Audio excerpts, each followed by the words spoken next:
Imagina que estás en medio del océano. Es el año 1700 y a la vista solo tienes el horizonte azul, infinito.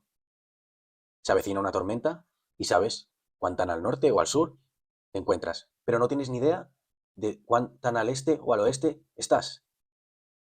Así que estás perdido. ¿Y cómo puedes saberlo? La respuesta es un reloj. Esto es Ojo de Relojero. Yo soy Ramón Navarro y te voy a contar un par de cositas.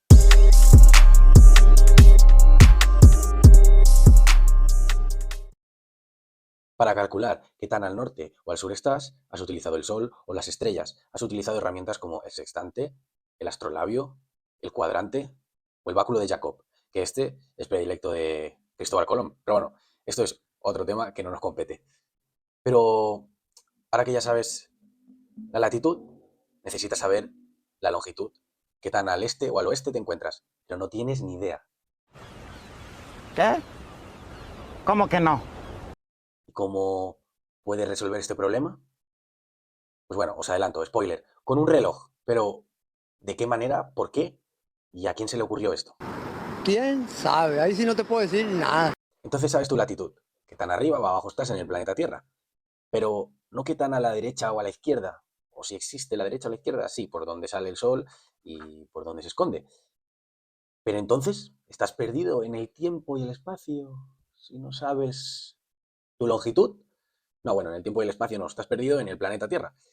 Pero la longitud sí es tan importante, mientras que la latitud es una línea fija dictada por la naturaleza y la inclinación de la Tierra, la longitud es una invención humana y que se dictamina y dirige solamente por una cosa, el tiempo. Para saber dónde estás, respecto a la longitud, necesitas saber la hora de tu lugar de origen exacta respecto a la hora de tu lugar concreto donde estás en ese momento actual.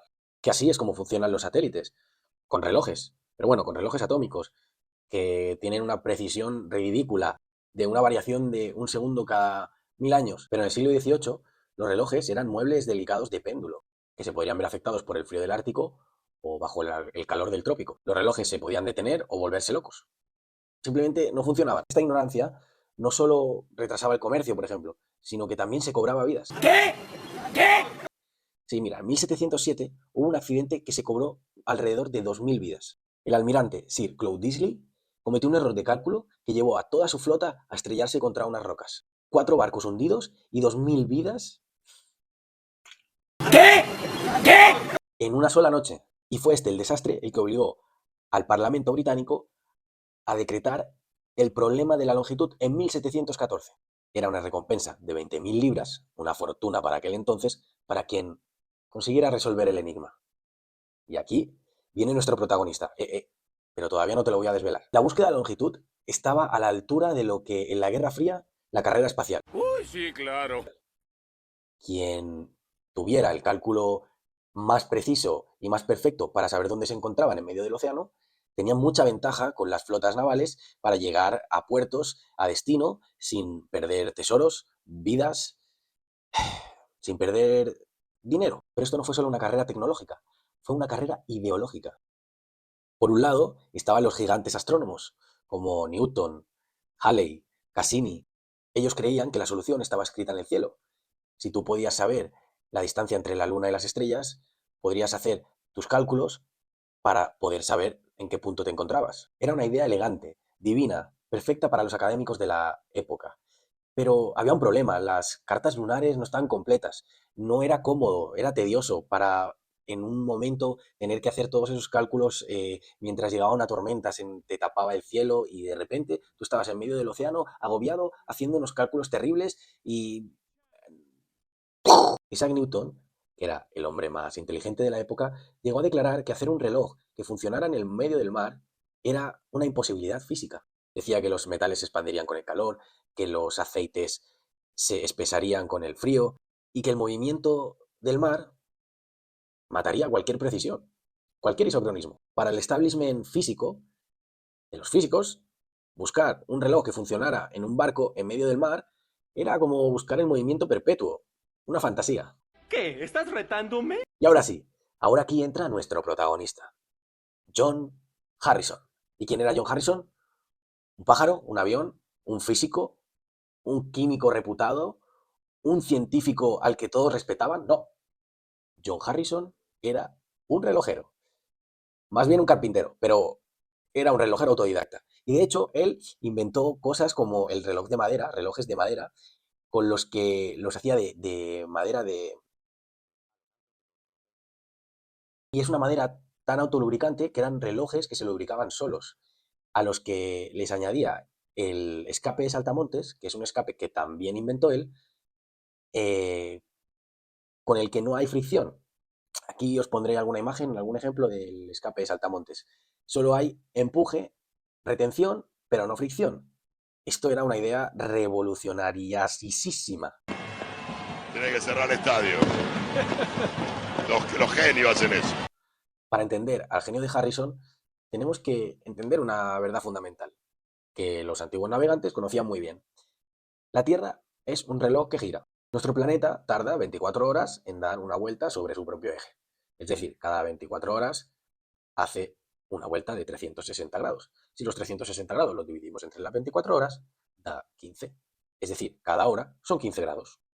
Si tú te desplazas hacia el oeste y el Sol alcanza su cenit, el mediodía, su punto más alto, solo una hora más tarde del puerto de origen, es decir, que ha recorrido 15 grados.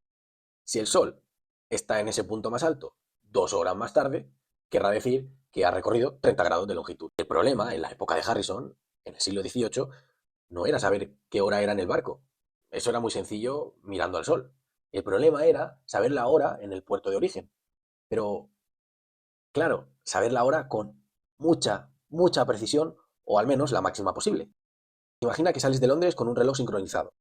Semanas después, estás en medio del Atlántico. Miras al Sol y ves que está en el mediodía, en su punto más alto, en la posición donde tú te encuentras. Pero consultas tu reloj con la hora de Londres y resulta que allí son las 4 de la tarde. Esa diferencia de 4 horas te dice exactamente dónde estás. 4 horas multiplicadas por 15 grados son 60 grados de longitud. Sin un reloj preciso, un navegante estaba perdido. Es como caminar por una habitación a oscuras o con los ojos vendados y querer saber dónde estás contando los pasos.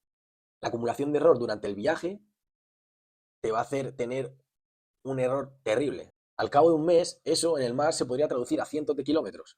Piensa que solo un error de 4 minutos, en la realidad, en la distancia, se traducía en 100 kilómetros. Y en la oscuridad de una tormenta, esos 100 kilómetros se traducía en la diferencia de mar abierto o un acantilado de rocas. ¿Cómo lo hacemos hoy con el GPS? Pues irónicamente es que es el mismo principio, pero bueno, llevado al extremo de la física. Tu teléfono no se comunica con las estrellas, se comunica con unos satélites. Cada uno de esos satélites lleva a bordo unos relojes atómicos. Como ya he dicho, son las máquinas de tiempo más precisas que existen en este momento. El GPS funciona calculando cuánto tarda la señal en llegar del satélite a tu móvil y volver. Y así se calcula tu posición. Como las diferencias de tiempo son microscópicas, la precisión de rango de dónde estás es de 1 metro, 2 metros. Harrison usaba resortes y diamantes para capturar el tiempo y nosotros utilizamos ondas de radio y átomos de cesio. Pero la lógica es la misma. Para saber dónde estás, necesitas saber qué hora es. Volvamos un poco con la historia de Harrison. Harrison, como ya he dicho, no era un estudiante de Oxford ni un científico reputado. Era un carpintero de Lincolnshire, de Lincolnshire. Bueno, que me corregís la pronunciación ahí en vuestra casa. Harrison era un hombre que aprendió física leyendo por su cuenta. Y en 1730, Harrison viajó a Londres con los planos de su primer prototipo de máquina marina. Allí conoció a Graham, que era uno de los relojeros más reputados de la época, y resulta que quedó tan impresionado con el trabajo de Harrison que le prestó dinero sin carácter devolutivo, sin pensárselo, solo porque pensaba que ese señor, John Harrison, tenía que seguir adelante con ese proyecto. Y aquí fue el nacimiento del H1. El H1 fue el primer pretendiente al Gran Premio, el premio que ofrecían de 20.000 libras el gobierno británico. Pero Harrison no lo hacía por el dinero.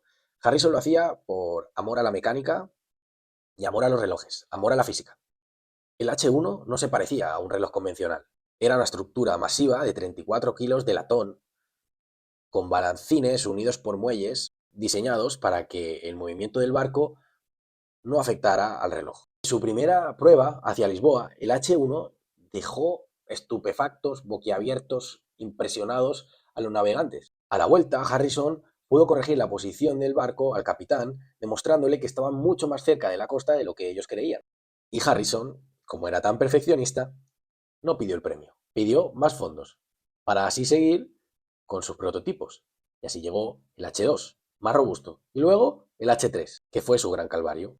Pasó 19 años intentando perfeccionarlo. Pero lo bueno es que en ese tiempo inventó dos cosas que ahora damos por sentadas. La primera, una que fue el bimetal, que es una tira de dos metales para la compensación de las dilataciones por temperatura, y otra es el rodamiento de bolas. Sin embargo, el H3 nunca llegó a ser lo que él quería.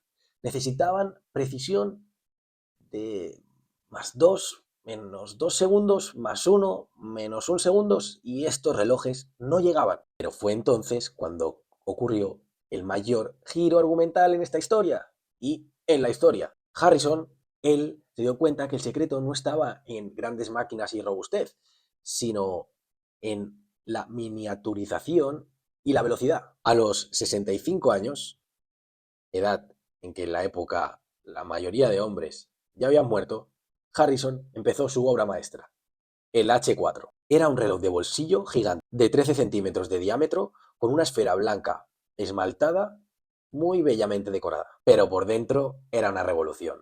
Latía 5 veces por segundo, una frecuencia altísima para la época, que le daba una estabilidad asombrosa. Usaba diamantes y rubíes para minimizar la fricción y el desgaste, y un mecanismo de fuerza constante, que es la fusée, que esto os hablé en el vídeo de el Watches and Wonder, que había ese reloj que era un elogio a los relojes de marina, pues justo llevaba esa fusée, más grande en este caso, porque el que os mostré era un reloj de pulsera. Stop. Bueno, os voy a mostrar el reloj que llevo hoy puesto. Esto es un parón en el vídeo. Creo que lo voy a hacer en todos los vídeos. El reloj que lleve puesto os lo voy a enseñar. Este no es de los míos. Este es un reloj que es de un compañero. Nada del otro mundo maravilloso, súper lujoso. Pero bueno, es un reloj curioso. Es un Casio Oceanus. Entonces tiene una caja muy robusta con un encaje de cristal muy bien hecho. La corona roscada. Es un Casio Premium, lleva un módulo de Casio con calendario a las 3 y segundero central, sencillo. No está hecho para impresionar, sino que está hecho para ser útil, para ser robusto, para bajar 100 metros. Y aquí os pongo una imagen. Y entonces íbamos por la fusée. Claro, la fusée ayudaba mucho a esta precisión para que la fuerza del muelle se garantizara siempre constante, no con picos de alta energía al principio de la descarga y muy baja energía al final de la descarga, sino que en 1761 el H4 se puso a prueba en un viaje a Jamaica. Tras 81 días de navegación y miles de kilómetros, el reloj solo se había retrasado 5 segundos. El error en la posición era apenas una milla náutica. Harrison había ganado, había resuelto el problema más grande de la época, la longitud. Pero el consejo de la longitud no estaba dispuesto a pagarle a un mecánico. Aquí en esta historia, como en todas las grandes historias, hay un villano. Pero antes del villano vamos a pasar con el ángel, con el ayudante, con el acompañante de la historia. Y no es nada más ni nada menos que William Harrison, el hijo de John. Él tiene mucho, mucho peso en esta historia. No he hablado de él todavía, pero bueno, para empezar fue él el que viajó a Jamaica. El papá, John, ya estaba muy mayor, era muy perfeccionista, tenía manías, problemas de salud y era muy desconfiado. Pero gracias a que estaba la figura de William, todo pudo seguir adelante, todo pudo llegar hasta nuestros días, porque William tuvo la fuerza, la juventud, las manos, era un ayudante de ensamblaje, era un ayudante de representación de la idea, era un ayudante de llevar a cabo la idea hacia adelante, era un ayudante de ejecución. Él, mira que hizo viajes, se reunió con diferentes autoridades para que le hicieran caso al H4.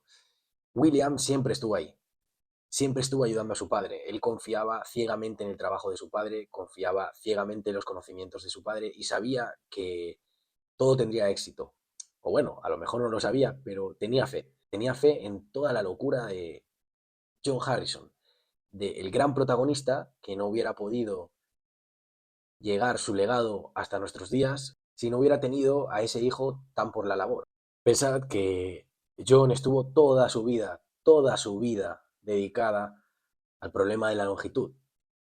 Él, ya con el H2 y el H3, incluso podríamos decir que con el H1, estaba resolviendo ese problema de la longitud.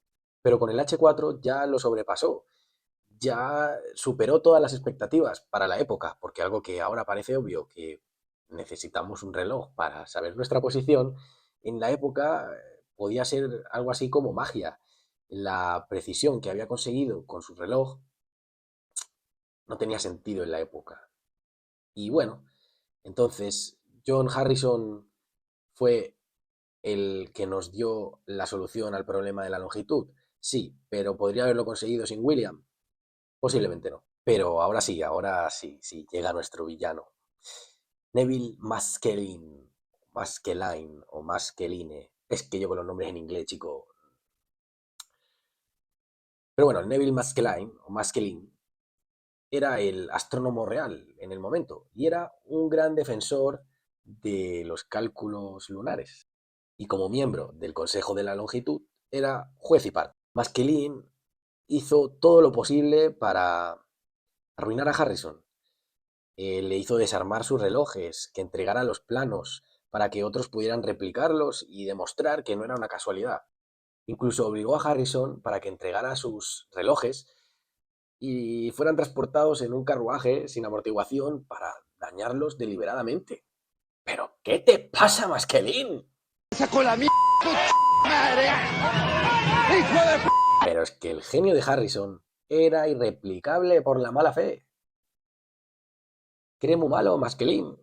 Larkin Kendall fue un relojero también encargado de replicar el H4 y de ahí nace el K1. Fue el reloj que James Cook llevó en sus viajes por el Pacífico. Cook, que era un hombre de ciencia, quedó maravillado. Llamó al reloj de Harrison nuestro guía fiel y un amigo que nunca falla. Las estrellas habían perdido la batalla contra los engranajes, pero al final, en esta historia, sí hay un final feliz. De esos así como épicos, donde llega alguien y abre la puerta en el último momento y dice, hasta aquí, llego y te salvo. Bueno, pues llegó el rey Jorge III y él, cuando conoció el H5, que este es el último reloj que construyó John Harrison, quedó tan maravillado que dijo, por Dios, Harrison, te haré justicia. Bueno, eso dicen que dijo. Y así fue como John Harrison, a los 80 años, recibió al fin el dinero que le debían. Lo mío, entonces. ¿El qué? ¿Tú no me lo vas a dar? ¿El qué? ¿Tú no me lo vas a dar? Aunque nunca fue oficialmente el ganador, porque el Consejo de la Longitud nunca le otorgó el título oficial. Pero bueno, aunque 3 años después de eso murió en el aniversario de su propio nacimiento, el rey Jorge III, digamos que al final le otorgó ese reconocimiento que Harrison tanto se merece. Porque hoy, cuando miras tu teléfono o utilizas el GPS, estás utilizando el legado de Harrison. Y no os olvidéis que es el legado de un relojero, sino que el tiempo también lo podemos atrapar en una caja de latón. Harrison nos dio la libertad de viajar por el mundo sin perdernos en el horizonte. John Harrison no construyó solo relojes, construyó la brújula del mundo moderno. Bueno, como no me gusta hacer tanto vídeos de reviews, voy a hacer e intentar en cada vídeo así de cosas cualquiera, por ejemplo este de John Harrison, hacer reviews dentro de los vídeos. Así que si te quedas hasta el final de ellos, podrás ver reviews de relojes. Bueno. Aquí tenemos a un Hublot MDM, acero y oro, referencia 1401-2. ¿Qué digo de este reloj? Bueno, pues te puedo decir que lleva movimiento ETA de cuarzo, muy sencillo, nada manufactura, bueno, que le han grabado con láser la parte azul de la 955-112 Hublot, ¿vale? O sea, no han hecho nada más que eso. Y bueno, es un reloj muy mítico de Hublot. Como tal, decir así que en conjunto sí me gusta mucho la originalidad de la caja pues para la época, para el momento. eh, el diseño es muy personal, tiene mucha personalidad, es de ellos. Me gusta mucho este modelo, pero, ¿qué le pasa a estas correas, chico?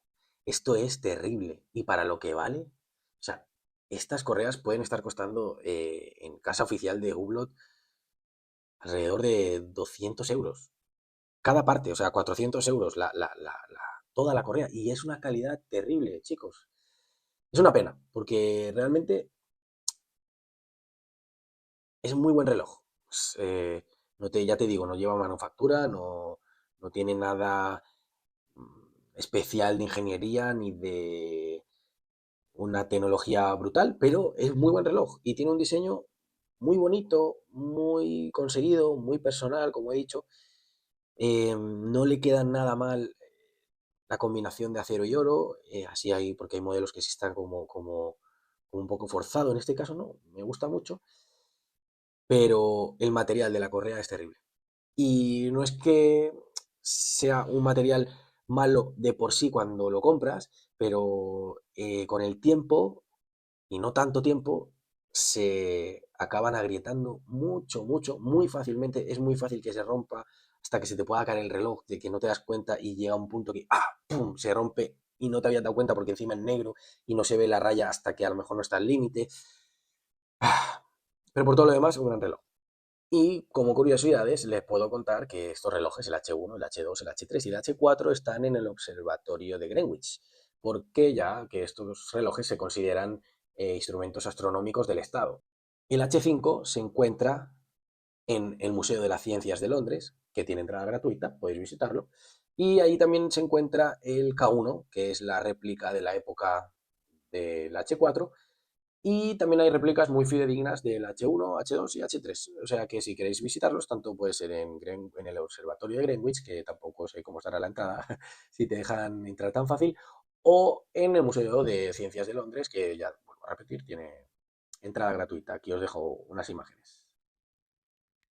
Pues bueno, muchas gracias y ahí os dejo con el final del vídeo. Si os queréis quedar, y os voy a dejar con una reflexión sobre el tiempo. Y suscríbete, dale like, que me ayudas un montón. Si te suscribes, me ayudas un montón. Si le das like, comenta qué te ha parecido el vídeo. Pues también es para ayudarme, pero bueno, también para que compartamos opiniones, para que compartamos experiencias, conocimientos y, tío, saluditos, crack. Desde la invención del escape de áncora hasta las complicaciones más modernas como el turbillón, la relojería ha sido la respuesta física del hombre a una angustia existencial. La invisibilidad del tiempo.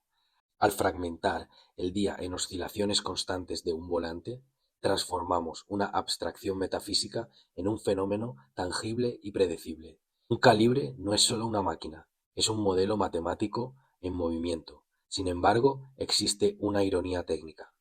Mientras más buscamos la precisión absoluta, el isocronismo perfecto, más nos alejamos de la naturaleza del tiempo biológico, que es elástico y subjetivo. En un mundo dominado por el cuarzo y los pulsos atómicos, el interés por la relojería mecánica se vuelve casi un acto de resistencia cultural. ¿Por qué valorar un mecanismo que, por definición, tiene un margen de error frente a un chip de silicio? Diferencia del salto estéril de un segundero de cuarzo, el barrido de un reloj mecánico emula la fluidez real del tiempo. No hay pausas en la existencia, y el volante oscilante refleja esa persistencia. Un reloj automático o de remonte manual es una transferencia de energía del usuario a la máquina. Es un objeto que vive solo si hay una interacción humana, creando un vínculo que trasciende lo material. La disertación sobre el tiempo no puede obviar su dimensión histórica. Instrumentos como el cronómetro marino de John Harrison no solo resolvieron el problema de la longitud, cambiaron la estructura del comercio y la exploración global. Hoy, esa relevancia histórica se traduce en la relojería de autor, el respeto por el acabado artesanal, el engalash, el perlage o el pulido espejo eleva al guardatiempo de ser una herramienta a ser un contenedor de cultura. No medimos el tiempo para saber qué hora es, sino para entender nuestro lugar en la cronología de las cosas. El tiempo es, simultáneamente, la constante más rígida del universo y la percepción más volátil de nuestra mente. La relojería es el puente entre ambos mundos. Un buen calibre no solo marca los segundos, narra la historia de nuestra obsesión por capturar lo inasible. Bueno, y esto ha sido todo. Es el resumen de lo que es la historia de John Harrison y el problema de la longitud. Obviamente hay más recovecos en la historia, aristas y cosas que descubrir e investigar, pero bueno, este es el resumen que yo os he podido hacer y he sabido interpretar. Bueno, pues obviamente me he tenido que inspirar en algo y la verdad que básicamente me he inspirado en un libro que leí hace mucho tiempo, lo he vuelto a revisar y a releer, que se llama Longitud, justamente de Dava Sobel. Aquí os dejo una imagen. Y es un libro con el que me quedé muy loco y me quedé súper curioso por este tema. Es una de las cosas que me hizo dentro de los estudios de la relojería interesarme por los relojes, ver que servían para tantas cosas, que no solo saber la hora y ya está, sino que saber la hora y la precisión de lo que es un reloj sirve para muchísimas cosas, lo que me hizo interesarme también por estudiar por mi cuenta física. Entonces, la verdad es que es un personaje que me llamó mucho la atención y por eso con este personaje me siento identificado, pues justamente por eso, porque yo soy relojero, John Harrison era relojero y él leía cosas de física por su cuenta y justamente es lo que yo hago.